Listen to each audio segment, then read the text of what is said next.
खुलुमबाय रायजोफोर दिनै फुंबिलिनि खौराङाव फिन खेबसेबाव बयखौ बरायनानै लाग्रोबाय। दासिमनि खौरांफोरा जाबाय।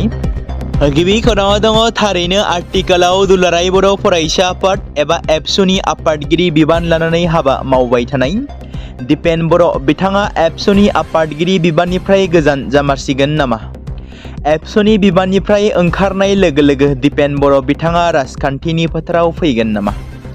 दिपेन बर'आ एबसुनि आफादगिरि बिबानखौ एंगारसिगोन नामा? दिपेन बर'आ एबसुनि आफादगिरि बिबाननिफ्राय ओंखारोब्ला फैगौ आसाम बिधानसभा बिसायख'थियाव बिसायख'थि गेलेगोन नामा? बे बिथिंखौ लानानै दासान्दि समाजारि बिजोङाव गोसारनाय सावराय जानायखौ नुनो मोन्दों। बेबायदिनो दुलाराय बर' फरायसा आफादनि आफादगिरि दिपेन बर'खौ हारिनि जेंना सुस्रांनो गोजोन खौसेथि आरो जौगानायनि हाबा मावनो 45 नं बेरगाव बिधानसभानि रायजो राजाफोरा बिजाथि महरै लुबैदों। नाथाय गुबै बाथ्राया बेसो थारैनो बिथाङा एबसुनि बिबानखौ एंगारगोन ना? थारैनो बिथाङा राजखान्थि फोथाराव फैमारगोन ना? थांनाय सानखालि दिपेन बर' बिथाङा खौरांगिरिनि सिगाङाव रोखा खालामनानै होनाय बायदिब्ला एबसुनिफ्राय जुदि बिदाय लानाय जायोब्ला गासैबो थासारिखौ नायजोबनानै जि थासारियाव खामानि मावा मानो माहारिबाद माहारिनि जेंना जेंसि सुस्रांनायानो थांखि जागोन आरो आंनि बिबान एंगारनायखौ बर' थुनलाइ आफादनि CWC आसो थिरांथा लानो हागोन आरो बे डिसिसनाव आंखौ जेरैबायदि आजिरा मोननो लुबैदों बिथांमोना जुदि एलाउ खालामोब्ला आं ओंखारलांनो हागोन आरो जुदि बिथांमोना ओंखारलांनो मोना सम जायाखै होननानै बुङोब्ला आं हारसिं डिसिसन लानो हाया होनना बुङो दिपेन बर' बिथाङा आरो राजखान्थियाव हाबा बेखौ रोखा बुंनो हाथ'वा एबा सम जाथ'वाखै होनना बुंबावो दिपेन बर' बिथाङा। फिन आरोबाव रायजोआव गोदानै हाथियार लाग्रा आफादनि जोनोम आरो गोख्रों रावजों हुमखि होदों।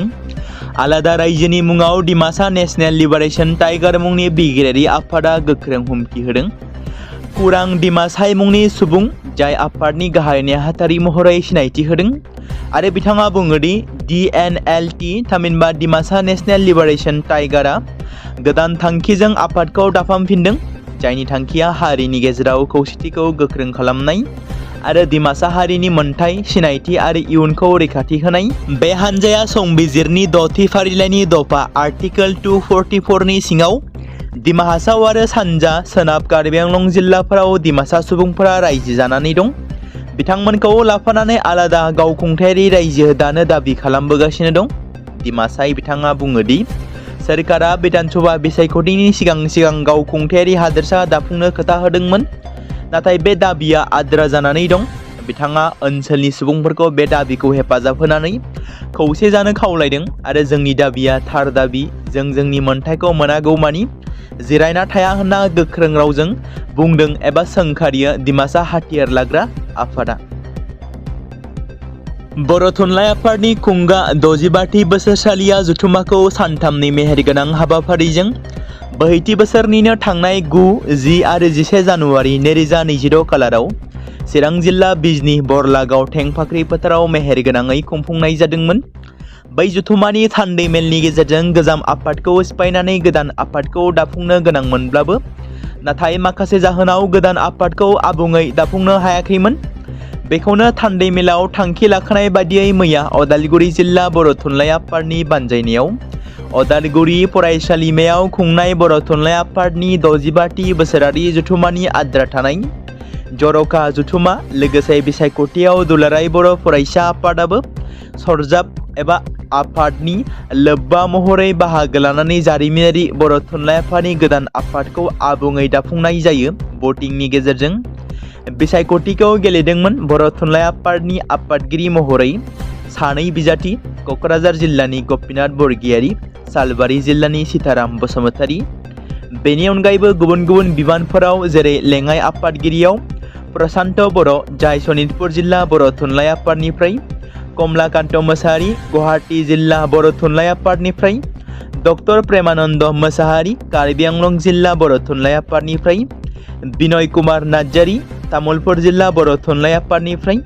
आरो नेहाथारि बिबानाव बिसायख'थिखौ गेलेदोंमोन सहेन्द्र नाथ बसुमतारी जाय गसाइगाव जिल्ला बर' थुनलाइ आफादनिफ्राय प्रणब जेवती नार्जारी सनितपुर जिल्ला बर' थुनलाइ आफादनिफ्राय बेबायदिनो राजेन्द्र बसुमतारी जाय सालबारि जिल्ला बर' थुनलाइ आफादनिफ्राय अम्बिकागिरि हाज'वारि पर्बतजरा जिल्ला बर' थुनलाइ आफादनिफ्राय हरेश्वर नार्जारि गलाघाट जिल्ला बर' थुनलाइ आफादनिफ्राय दिलीप बसुमतारि जनाय जिल्ला बर' थुनलाइ आफादनिफ्राय हरमिल दैमारि कामरुप जिल्ला बर' थुनलाइ आफादनिफ्राय जोंसार नार्जारि क'क्राझार जिल्ला बर' थुनलाइ आफादनिफ्राय रांगिरि बिबाननि थाखाय बिसायख'थिखौ गेलेदोंमोन सतीश ब्रह्म बिजनी जिल्ला बर' थुनलाइ आफादनिफ्राय लहित चन्द्र ब्रह्म गुवाहाटी जिल्ला बर' थुनलाइ आफादनिफ्राय आरो मैया फुंनि 11 रिंगा जानाय लोगो लोगोनो अदालगुरि फरायसालिमानि अडिट'रियामाव भट सोनाया जागायजेनो आरो जोबनानै थांखांनायनि उनाव थामहिनबा माखासे घन्टासोनि उनावनो बेनि रिजाल्ट एबा फिथाइखौ मोननो हायो जेराव दुलाराय बर' फरायसा आफादनिफ्राय मैया बर' थुनलाइ आफादनि गोदानै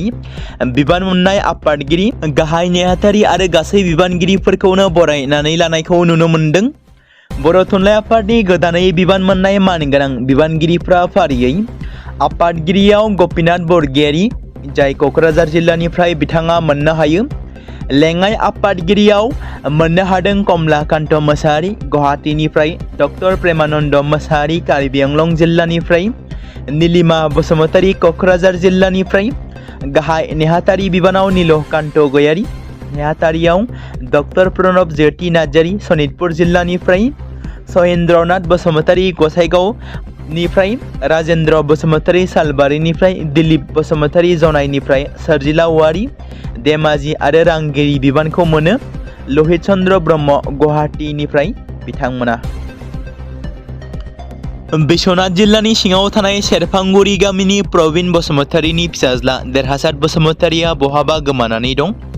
थांनाय सानथामसो सिगां गथ'नि बिमाया गथ'नि पकेटनिफ्राय बिरि मोननानै बेखौ रायदोंमोन। रायजानानै गथ'आ थांनाय सानथामसो सिगांनिफ्रायनो न'आव गैया थामहिनबा गोमानानै दं होननानै न'खरनिफ्राय फोरमायहरदों।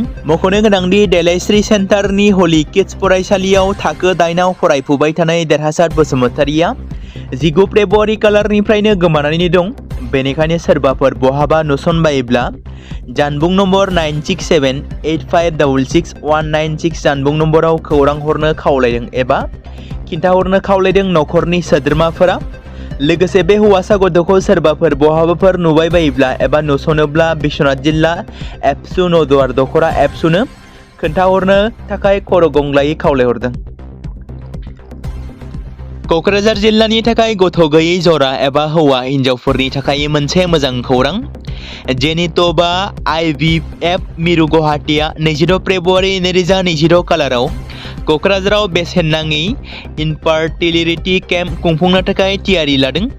गथ' मोननो रोङै जेंनाजों भुगिनांनाय जरा नैथि खेब गोर्बो जोनोम होनायाव जेंना खनले गोर्बो गारनाय IVF आरो IUI नि खनले फेलें जानाय आरो गुबुन जायखिजाया गायनेकलजिकेल जेंना आरो गुबुन जेंनाफोरजों भुगिनांनाय बेरामि बिथांमोना जानबुं नम्बरनि गेजेरजों सोमोन्दो लाखिनो हागोन।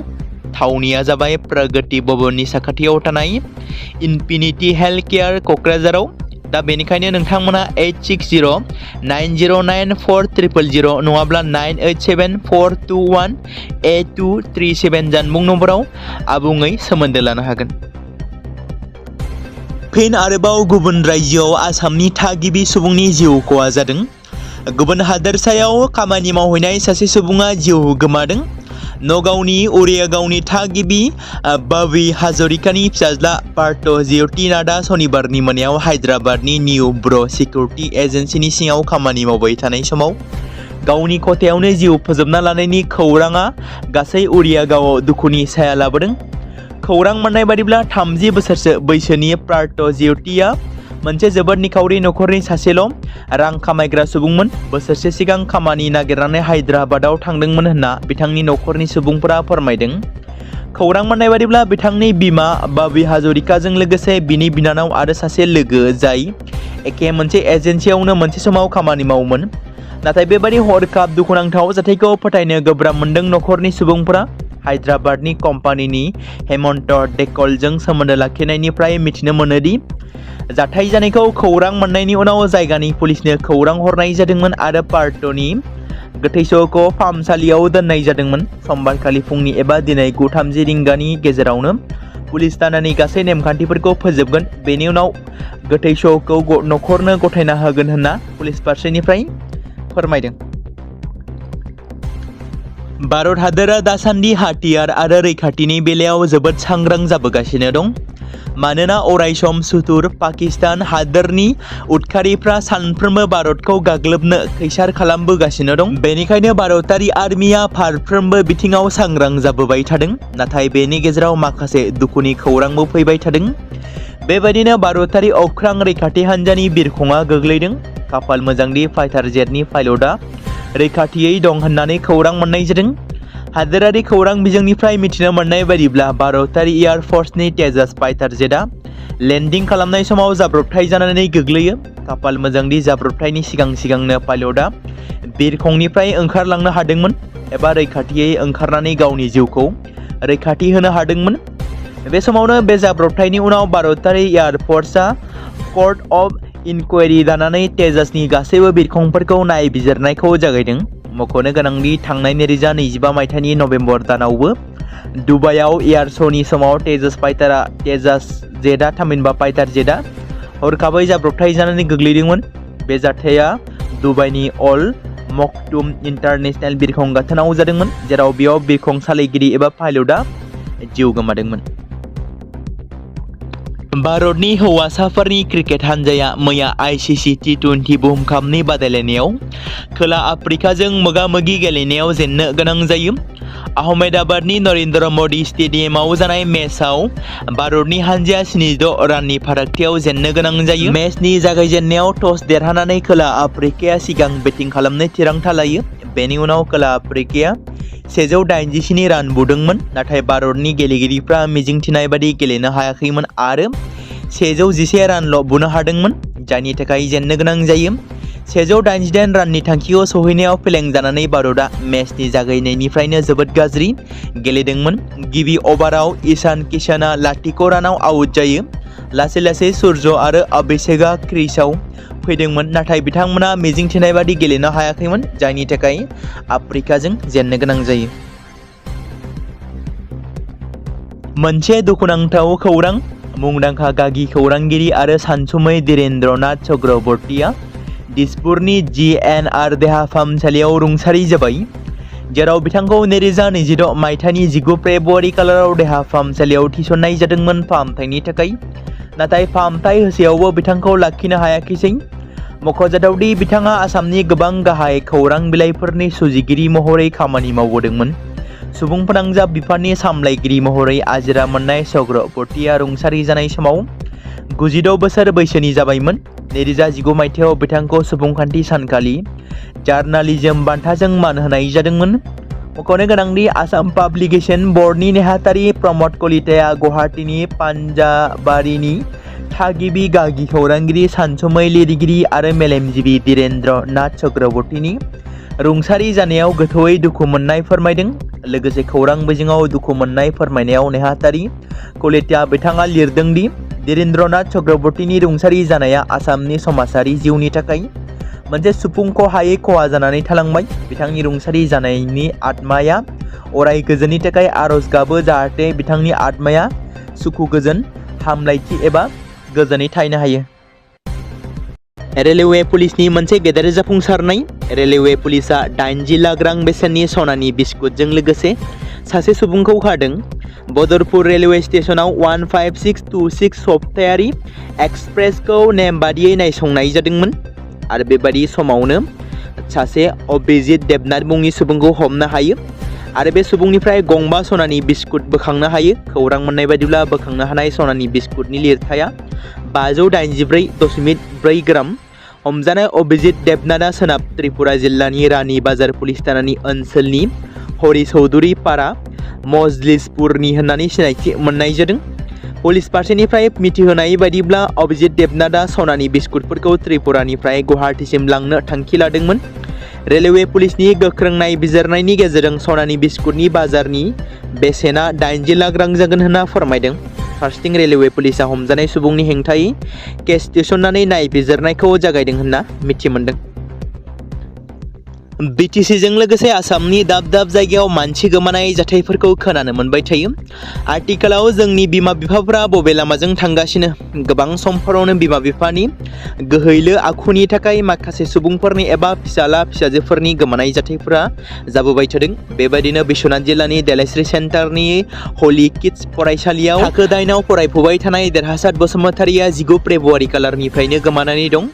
बेनिखायनो सोरबाफोर बहाबाफोर नुसनबायोब्ला 9678566196 जानबुं नम्बराव खौरां हरनो थाखाय खावलायदों नखरनि सोद्रोमाफोरा। थांनाय बोसोरनि डिसेम्बर दानाव गुजरातनि बर'साव देहा फालांगि खालामग्रा रेकेटखौ पुलिसआ गोबां हमनो हानायनि उनाव फिन आरोबाव सिमा बारनानै सुबुं लांखारनाय मोनसे गिदिर नेटवर्कआ सोराङाव फैदों, जेराव जाथायजों आबुङै लोब्बा गोनां 49 आइजोफोरजों लोगोसे 70 बांलादेशी नोगोरारिफोरखौ पुलिसआ खादों। बे जाथायाव सासे बांलादेशनि नोगोरारिखौ जोबथेसालियाव दैथायहरनाय जादों आरो गुबुन 9 सुबुंफोरखौ बांलादेशसिम दैथायहरगासिनो दं। 2025 मायथाइनि डिसेम्बर दानाव बर' पुलिसआ देहा फालांगि रेकेटनि सायाव सिग्रोमनानै 19 बांलादेशनि आइजोफोरखौ बे जायगानिफ्रायनो बोखांनो हादोंमोन। मख'जाथावदि अंकलेश्वर नोगोरमानि deputy superintendent of police doctor Kushal अजा बिथाङा बुङोदि बे जाथायखौ मोजाङै नायबिजिरनो थाखाय बर'साव पुलिस सुपारिनटेन्डेन्टआ मोनसे स्पेशल इनभेस्टिगेशन टीम थामहिनबा SIT दादोंमोन। अजा बिथाङा बुंबावोदि दान मोननैनि नायबिजिरनायाव SITआ मिथिनो मोन्दोंदि बांलादेशनिफ्राय फैनाय आइजोफोरखौ फुस्लायनानै आरो आयेन बेरेखायै सिमा बारनानै गुजरातजों लोगोसे गुबुन गुबुन हादोरसाफोराव दैथायहरगासिनो दंमोन। अंकलेश्वर बिथाङा बुङोदि SITआ गासै 70 बांलादेशनि नोगोरारिफोरखौ सिनायथिदों, जेराव 49 आइजोफोरा देहा फालांगिनि थाखाय भारत हादोराव दैथायहरजादोंमोन। बोखांनो हानाय आइजोफोरखौ रिहेबिलिटेशन न'आव लांनाय जादों आरो बिसोरनि सायाव आयेननि राहा लानाया सोलिगासिनो दं। पुलिस अफिसारआ बुंबावोदि सासे बांलादेशनि नोगोरारिखौ सुबुं लांखारनाय जाथायजों लोब्बा खालामनानै जोबथेसालियाव सिदायैनो सोनाय जादों। इस्लामाबादनि रिपर्टआ बुंदोंदि पाकिस्तान आफगानिस्तान सीमायाव थानाय मोनसेनि उदखारि जायगाफोराव गाग्लोबदोंमोन, जाय बावैसो सुइसाइड गाग्लोबनायनि थाखाय दायनिगिरि आफगानिस्तानाव थानाय उदखारि हान्जाफोरखौ नोजोर होनानै गाग्लोबदोंमोन होनना फोरमायदों। थांनाय सप्तायाव रमजान जागायनायनि उनावनो मोनथाम जायगायाव उदखारि गाग्लोबनायनि दाय होनानै पाकिस्ताना तालिबान सीमा ओनसोलफोराव थानाय सोमोन्दो गोनां मोनसेनि उदखारि बादाफोर आरो थाखोमाग्रा जायगाफोरखौ नायसंनानै नोजोर होदों होनना खौरां आरो फोसावथाय बिफाना फोरमायदों। मख'जाथावदि इस्लामिक स्टेट हानजाया 2008 मायथाइनि मेरियट हटेलाव बमा बेफ्रुनायनि उनाव इस्लामाबादाव जानाय गिख्रंथावसिन गाग्लोबनायाव खमैबो 40 सुबुंनि जिउ खहा खालामनाय आरो 160निबो बांसिन जोखोम जानाय मस्जिदाव बमा बेरहोनायनि दायखौ लानानै पाकिस्ताना उदखारिफोरखौ फिन गाग्लोबदों होनना रिपर्टआव फोरमायदों।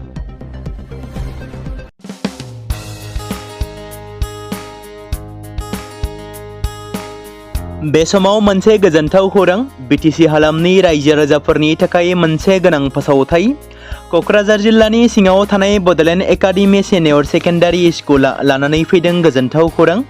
बड'लेण्ड एकाडेमि सिनियर सेकेन्डारि स्कुला 2026 आरो 2027 सोलोंथाइ बोसोरनि थाखाय लानानै फैदों नार्सारिनिफ्राय लानानै थाखो 9 सिम फरायसा आरो फरायसुलिफोरनि गुन गोनां सोलोंथाइनि थाखाय खम बेसेनावनो गोदानै मुं थिसननायनि खाबुखौ होगासिनो दं। मख'जाथावदि क'क्राझार जिल्लानि हल्टुगाव आउटपस्टआव थानाय क'क्राझार तिनिआलिनि बड'लेण्ड एकाडेमि सिनियर सेकेन्डारि स्कुला गुन गोनां सोलोंथाइ होनायजों लोगोसे थाखो 9 नि थाखाय इलेक्टिभ साबजेक्ट महरै मेथामेटिक्स, जिअ'ग्राफि, हिन्दी, हिस्टरि बायदि आयदाखौ लानो हागोन। मोजां सोलोंथाइ लानायनि अनगायैबो बड'लेण्ड एकाडेमि सिनियर सेकेन्डारि स्कुलाव उफ्रा सोलोंथाइ हिसाबै environment field study, English speaking course बायदिखौ लाफानानै सोलोंथाइ लानो हागोन। बेनि अनगायैबो गोजान लामा हान्थिनानै फरायग्रा फरायसा फरायसुलिफोरनि थाखाय आलादा आलादायै मोजां हस्टेलाव थानानै फरायनो हानायनि खाबुफोर होनाय जादों। बेनि थाखाय नोंथांमोना आबुङै मिथिबावनो थाखाय एबा थोंजोङै फोनांजाब खालामहर 9101 488399 जानबुं नम्बराव। बे समाव मोनसे गोनां फोसावथाय, बर' सावथुन नायनानै मोजां मोनग्रा गासै बर' रायजो राजाफोरनि गेजेराव लानानै फैदों मोनसे बर'नि OTT प्लेटफर्म गोनां, जाय प्लेटफर्मनि गेजेरजों नोंथांमोना बर'नि गोदान गोजाम सावथुनफोरखौ नुनो मोनगोन। थांनाय माखासे बोसोर सिगां बर'नि गेजेराव लानानै फैनाय निउबो एप बायदिनो फिन आरोबाव लानानै फैदों बर' रायजो राजाफोरनि थाखाय बे बाथ्राखौ मख'नाया गोनांदि 2025 मायथाइनि जानुवारि दानाव ओंखारनाय आंगो स्ट्रीम मुंनि मोनसे OTT प्लेटफर्म गोनां निउबो एपनि गेजेरजों नोंथांमोना गोबांथार बर'नि सावथुनफोर जेरै ट्रेजेडी, रमान्टिक, एक्शन आरो कमेडीजों बुंफबनाय सावथुनफोरखौ नुनो मोनगोन। जेरै सनानि नखर, थांखि गैयै समाज, अनसुला आफा, हिर', बिमा बायदि बाजै, अर, थैसाम, वान्टेड, संदान आरो रं नाम्बार बायदि सावथुनफोरा मख'जाथाव। बेफोर सावथुनफोरखौ नायनो थाखाय नोंथांमोना गिबियावनो आंगो स्ट्रीम एपखौ गावनि मबाइलाव थानाय प्ले स्ट'रनिफ्राय डाउनल'ड खालामनानै लोगोसे इनस्टल खालामनानै गावनि मबाइल नाम्बारजों लगइन खालामनानै लाग्रोनांगोन। बेनि उनाव नोंथांमोना गोबांथार नुनो मोनै सावथुनफोरखौ गुगोल पे, फन पे आरो पेटिएमजों रं नाम्बार सावथुनखौ नायनो थाखाय 60 रां आरो संदान सावथुनखौ नायनो थाखाय 80 रां, वान्टेड सावथुनखौ नायनो थाखाय 60 रां, थैसाम सावथुनखौ नायनो थाखाय 60 रां बेबादिनो गोबांथार नुनो मोनै सावथुनफोरखौ नायनो थाखाय सुबिदा खालामनानै होदों आंगो स्ट्रीम प्लेटफर्मा। फिन नोंथांमोननि गेजेराव फोरमायबावनो लादों बर' सावथुन नायनानै मोजां मोनग्रा गासै बर' रायजो राजाफोरनि गेजेराव लानानै फैदों मोनसे बर'नि OTT प्लेटफर्म गोनां जाय प्लेटफर्मनि गेजेरजों नोंथांमोना बर'नि नुनो मोनै सावथुनफोर जेराव गोदान गोजाम सावथुनफोरखौ नुनो मोनगोन। बे बाथ्राखौ मख'नाया गोनांदि 2025 मायथाइनि जानुवारि दानाव दिहुनजानाय आंगो स्ट्रीम मुंनि मोनसे OTT प्लेटफर्म गोनां एपनि गेजेरजों नोंथांमोना गोबांथार बर'नि ट्रेजेडी, रमान्टिक, एक्शन आरो कमेडीजों बुंफबनाय सावथुनफोरखौ नुनो मोनगोन। जेरै रं नाम्बार, संदान, वान्टेड, थैसाम, अर, बिमा बायदि बाजै, हिर', अनसुला आफा, थांखि गैयै समाज, सनानि नखर बायदि बायदि सावथुनफ्रा मख'जाथाव।